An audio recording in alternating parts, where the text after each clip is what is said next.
رب اشرح لي صدری ویسر لی امری واحلل عقدۃ من لسانی یفقہوا قولی واجعل لی وزیرا من اہلی۔ قرآن کی سورہ نمبر 18 سورۃ الکہف ہے، اور اس میں اصحاب الکہف کا قصہ بھی آتا ہے۔ مزے کی بات یہ ہے کہ یہ سورہ شروع ہوتی ہے اس آیت سے، آپ کے سامنے آیت نمبر 1، اعوذ باللہ من الشیطان الرجیم، تعریف اللہ کے لیے جس نے اپنے بندے پر یہ کتاب نازل کی، الحمدللہ الذی انزل علی عبدہ الکتاب۔ یہ الفاظ اس پر آپ ذرا غور کریں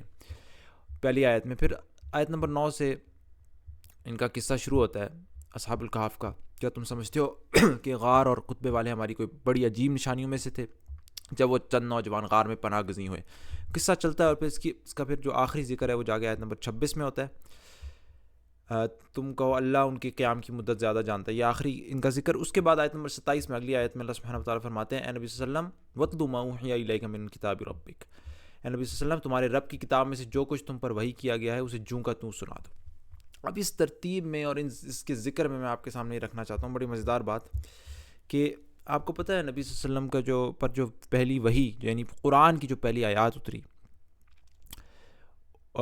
وہ جو ہیں وہ سورۃ العلق کی جو پہلی آیات ہیں وہ شمار کی جاتی ہیں سب سے پہلی قرآن میں سے اترنے والی آیات، جو سب سے پہلے وسلم پر قرآن کی وحی ہوئی، وہ سورہ علق کی پہلی آیات ہیں، اقرأ بسم ربک الذی خلق، وہ والی آیات۔ اور مزیدار بات ہے کہ وہ اتری تھی رسول صلی اللہ علیہ وسلم پر غار حرا میں، اور رسول اللہ صلی اللہ علیہ وسلم خود بھی ایک غار میں تھے، سبحان اللہ۔ اور انہوں نے کیا کیا، وہ وحی لی، اور پھر بعد میں جو ان پر وحی شروع ہوئی، قرآن اترنا شروع ہوا، انہوں نے جیسے جیسے ان پر اترا انہوں نے مطلب اپنے اصحاب کو سنانا شروع کیا، لوگوں کو تلاوت کر کے سنایا، سبحان اللہ۔ تو اس ترتیب کے اندر بھی ایک خوبصورتی چھپی ہوئی ہے کہ اللہ تعالیٰ نے اس سورت کو، سورۃ الکہف کو اس طریقے سے شروع کیا، تعریف اللہ کے لیے جس نے اپنے بندے پر کتاب نازل کی، اور پھر آگے اصحاب الکہف کا قصہ ہے غار کا، اور پھر آگے اس کے بعد اللہ کہتا ہے جاؤ اسے، اے تمہارے رب کی طرف، اے نبی تمہارے رب کی کتاب میں سے جو کچھ تم پر وحی کیا گیا اسے جوں کا تو سنا، سبحان اللہ۔ اس کے اندر رسول اللہ صلی اللہ علیہ وسلم کی جو یعنی ان کا اپنا جو ایک قصہ تھا کہ وہ خود غار میں تھے،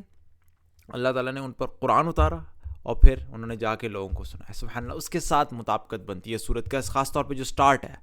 کہ اللہ تعالیٰ نے اس سورت کو اس سے کیوں سٹارٹ کیا، اور اس کے بعد اصحاب الکہف کا قصہ کیوں بیان کیا، اس میں رسول صلی اللہ علیہ وسلم کی زندگی سے بھی ایک مناسبت بنتی ہے، سبحان اللہ۔ یہ آپ کے ساتھ شیئر کرنا چاہ رہا تھا، کیونکہ ویسے تو اللہ یہاں پہ کچھ بھی کہہ سکتا تھا، تعریف اللہ کے لیے جس نے کچھ بھی کیا، لیکن یہاں پہ خاص طور پہ اس کا ذکر کرنا کہ انزل علی عبدہ الکتاب، جس نے اپنے بندے پر کتاب نازل کی، کیونکہ وہ پہلی وہی غار حرا میں ہوئی تھی، اور سبحان اللہ رسول صلی اللہ علیہ وسلم پر بھی غار حرا میں ہوئی، اور یہاں پہ بھی آگے اصحاب الکہف کا قصہ ہے، سبحان اللہ۔ تو ایک مناسبت بنتی ہے، اس میں مزید سوچا جا سکتا ہے، لیکن میرے خیال ایک خوبصورت کنیکشن ہے رسول اللہ صلی اللہ علیہ وسلم کی زندگی کے ساتھ۔ اللہ تعالیٰ ہمیں قرآن کی